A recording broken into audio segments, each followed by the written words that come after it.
Hello and welcome to my presentation regarding neo-Nazism in the United States.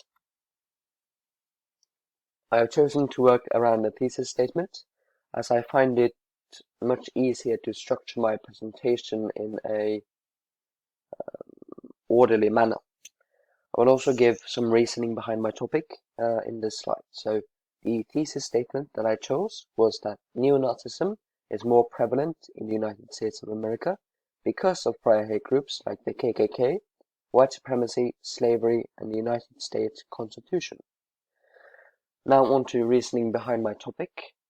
I have always been a very big fan of history and especially war. It's a very interesting topic, I think, and World War II is my favorite topic by far. And I think we can learn a lot from leaders like Adolf Hitler. Although they were very horrible, they had some very strange but interesting beliefs, and I think we should learn from history, because if we do not learn from history, it will repeat itself. And also, I'm a very big fan of movies, and some of my favorite movies are themed around either World War II or post-World War II neo-Nazism. So that's my reasoning. I will give a short definition before we start. The term neo-Nazism describes any post-World War II militant, social or political movement seeking to revive the ideology of Nazism in whole or in part. Now on to beliefs. Now, neo-Nazis try to replicate Adolf Hitler's beliefs as much as possible, and as you can see, Adolf Hitler believed in all these things. White racial superiority. Now, Adolf Hitler and neo-Nazis believe in the Aryan race. They believe that the Aryan race is superior to other races such as Jews and African Americans, and they believe that the perfect Aryan, is a tall white man with blonde hair and blue eyes, and everything that isn't that is just inferior. So just replicates the beliefs that Adolf Hitler had. Now on to homophobia. A phobia is an irrational fear, so you have really no reason to fear it. But Adolf Hitler used to persecute members of the LGBTQ plus in the concentration camps, and they were branded with a pink triangle. So they were killed off. Especially if you were a homosexual Jew, you were much more likely to be incinerated. And it may also have something to do with religion. Now, considering the majority of people in the United States are white, and the majority of white people have Christianity as their religion, many people are naturally homophobic, I would say. And now, white nationalism, which seeks to implement a system in which whites are on top of society, really, and every other race is under. And anti-Semitism is probably one of the most important ones. You all know, when we think of World War II, we think of the Jews, 6 million people who were slaughtered. And this is one of Hitler's core beliefs. He put the blame on the Jews for losing World War One, and for them being too harsh and being terrible people, but they really weren't. So neo-Nazis also believe in anti-Semitism. And the last thing, and perhaps the most interesting, is Holocaust denial. Some people believe that the genocide of Jews that happened during World War II is false. Now, Holocaust deniers believe that the final plan, Hitler's final plan, was actually just to deport the Jews and not kill them. And they also believe that the number of people killed in the camps is significantly lower than what the official sources say. Next, I'm going to be talking a little bit about history of the movement.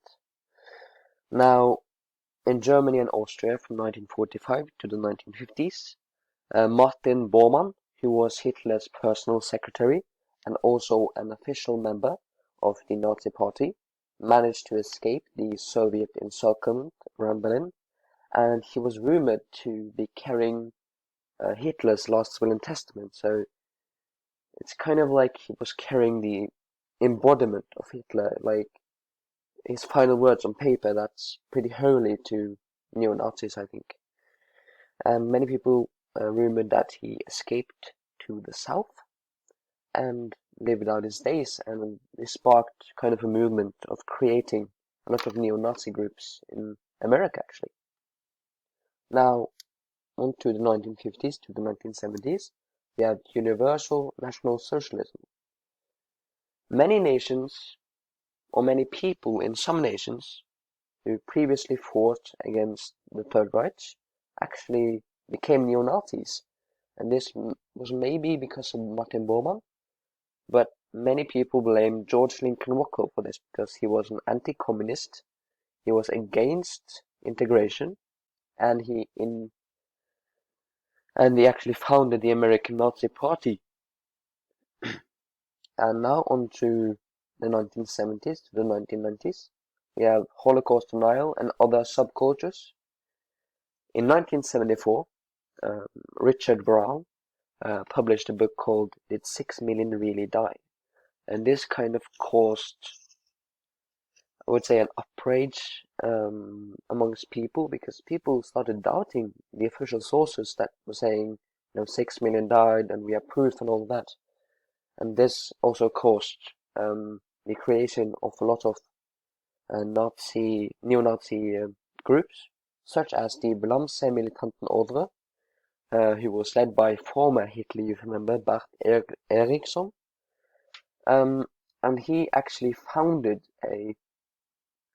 I would say, an annual meeting of neo-Nazis called the Iron Pilgrimage. And this is basically a meeting place of very alt-righters, white supremacists, neo-Nazis, conservatists, and I think this has caused a lot of harm, actually, because when people like that gather in one place, I think they can recruit people much easier. Now, lifting of the Iron Curtain, 1990s and present. After the collapse of the Soviet Union in the 1990s, neo-Nazism began spreading east, and especially in Russia. A man named Alexander Barkashov decided to form the Russian National Unity, which was a neo-Nazi organization. And they actually carried a red flag which incorporated the swastika. So this has all led to neo-Nazism being exposed to more people. I'm going to talk shortly about notable neo-Nazism groups in the United States.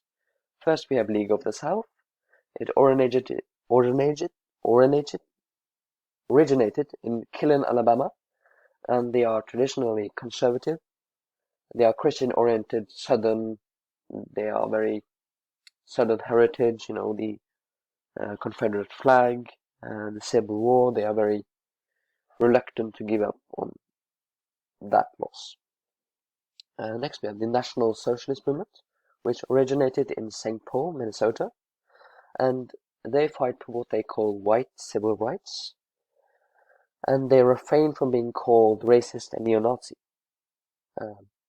Thirdly, we have Ku Klux Klan, which we all know, I think. It originated in Pulaski, Tennessee, and it has existed in 3 different eras, and it has attracted thousands of people. And one of my good movies that we have actually seen English lessons is Mississippi Burning, which depicts some civil rights workers being killed off by Klan members who are actually members of the police force. Now on to Donald Trump. He has been a big topic in media as of late, and possible involvement with neo-Nazism. Steve Bannon, who is Trump's chief strategist, and also the CEO of Breitbart News, has said that we are the platform for the alt-right. Although this isn't necessarily a bad thing, I believe every group and organization should have a voice, no matter how far right or left they are on the spectrum. And he has also called the coronavirus the Chinese virus, which has gone very viral recently. And this causes actually discrimination against Chinese Americans, so he has to be more difficult, um, I'm sorry, just gotta, he has been more careful with his wording, I'm sorry. But we also have to believe that advocating for free speech does not equal fighting for white supremacy. He has said himself that he does not want to energize the group, and that he disavows the group. Views on religion. Neo-Nazi groups are different from the KKK, namely that neo-Nazi groups don't believe in Christianity, because it is a derivative of Judaism, and that they instead believe in mysticism and Nordic neo-paganism, some, for example, Thor, Odin, Freya. Yes. Now on to modern significance. I'm going to be talking a little bit about laws prohibiting neo-Nazi expression. Now, I believe the Constitution is something most Americans hold very dearly to their hearts. It has allowed them to speak freely, um, you know, own guns, carry guns, protect themselves, speak freely, and have the ability to read free press. It's very important for them. So there aren't any specific laws prohibiting neo-Nazi expression except from Texas v. Johnson, which was a Supreme Court ruling in the 90s, which prohibited flag desecration, which is basically flag burning of the United States flag. So this was quite an important step in ensuring that people do not desecrate the flags. The Mancino Law, which was issued in the 1993, meant that incitement to violence equals a criminal offense. So this really stepped down on neo-Nazis inciting violence and threatening people online and also in person. Now, on the question of do neo-Nazis have the right to free speech, I mean, I think yes, absolutely, but you have to be more careful when it comes to inciting violence, for example, or threatening someone or leaking someone's address. There's a lot of gray area around there, so I don't really know. Next, we have the tolerant left. And the tolerant left, as many people on the right call it, they believe that the left are only tolerant towards people on their side of the spectrum. But if this holds any proof or not remains to be seen. The Unite the Right rally happened in Charlottesville in 2017, and they protested removal of a statue of General Robert E. Lee. And the Charleston church shooting in 2015 fueled the hatred. The event turned violent and 30 people were injured. And the governor of Charlottesville issued a state of emergency. White supremacists actually killed killed one man and injured 19 other people. And President Donald Trump said that he condemned hatred, bigotry, and violence on many sides. Sorry, I'm running out of time, so I'm just going to quickly wrap it up. Conclusion, I believe that the free speech and the Constitution has made it possible for neo-Nazis to recruit other members over online and in person. I believe that prior hate groups, such as the KKK, have allowed the neo-Nazi groups to grow faster. I believe slavery has caused high tension, but I do not believe that Donald Trump is a white supremacist, but he has to be more careful with his wording. And these were the sources that I used.